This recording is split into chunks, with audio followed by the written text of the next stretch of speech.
नमस्कार सगळ्यांना. आज 20 एप्रिल 2026 आणि काल 19 एप्रिल 2026 रोजी जगज्योती महात्मा बसवेश्वर यांची जयंती होती. तर काल त्यांची जयंती होऊन गेली.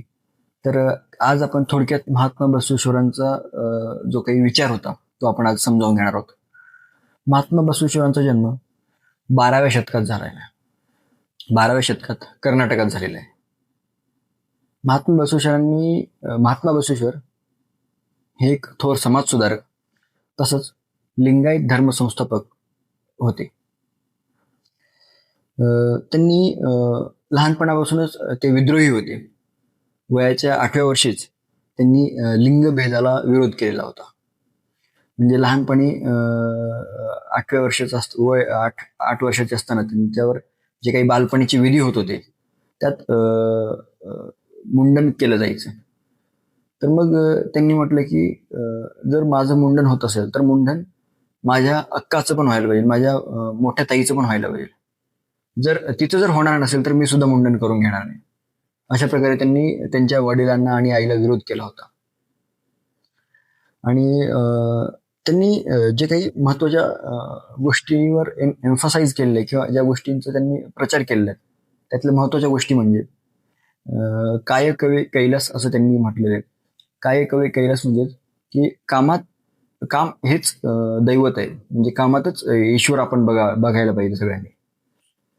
तसंच की कुठलंही काम छोटं किंवा मोठं नसतं. प्रत्येक काम स्पेशल असतं किंवा प्रत्येक कामच महत्वाचं असतं असंही त्यांनी म्हटलेलं आहे. दुसरी गोष्ट त्यांनी दासोहचा एक संकल्पना मांडली.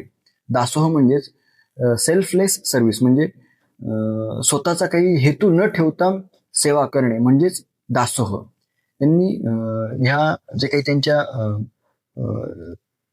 त्यांचं लिंगायत धर्माबद्दल ज्या काही त्यांच्या गोष्टी होत्या त्या त्यांनी वचन साहित्यामध्ये लिहून ठेवलेल्या आहेत.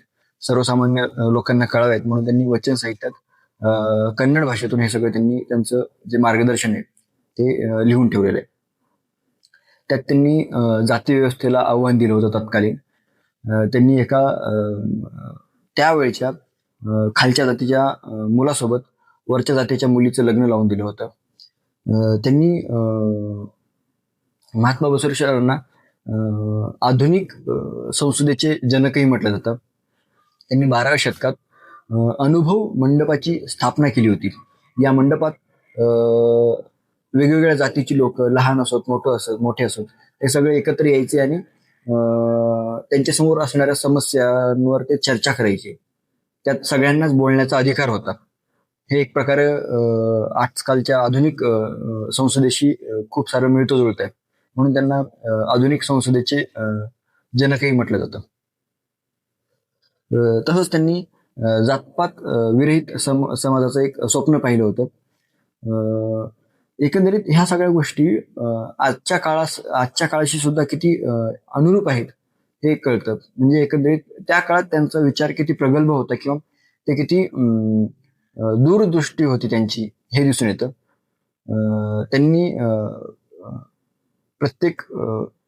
त्यांनी मूर्तीत देव शोधण्यापेक्षा स्वतःच्या शरीरालाच मंदिर माना आणि त्याचीच पूजा करा म्हणून त्यांनी सांगितले. आणि त्यांनी त्यासाठी जे काही लिंगायत धर्माची जी काही पालन करते किंवा जे अनुयायी आहेत त्यांना प्रत्येकाच्या गळ्यात एक लिंग बांधलेलं आहे. ते लिंग म्हणजे प्रत्येकाला तुम्हाला काही पूजा अर्चना करण्यासाठी मंदिरात जायची गरज नाही. तो लिंग तुमच्या गळ्याशी कायम असणार आहे. इथंच तुम्ही पूजा करा. हे देह म्हणजेच तुमचं मंदिर असणार आहे आणि हेच तुमचं मंदिरातला देव असणार आहे लिंग. तर तुम्ही ह्याचीच पूजा करा आणि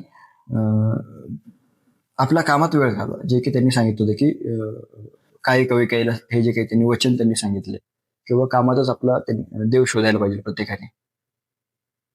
तर अशा या थोर समाज सुधारक आणि क्रांतिकारक लिंगायत धर्म संस्थापक महात्मा बसवेश्वर यांना अभिवादन करू. धन्यवाद. व्हिडिओ कसा वाटला नक्की कळवा. आवडला असेल तर लाईक करा, शेअर करा आणि चॅनलला सबस्क्राईब करा. धन्यवाद.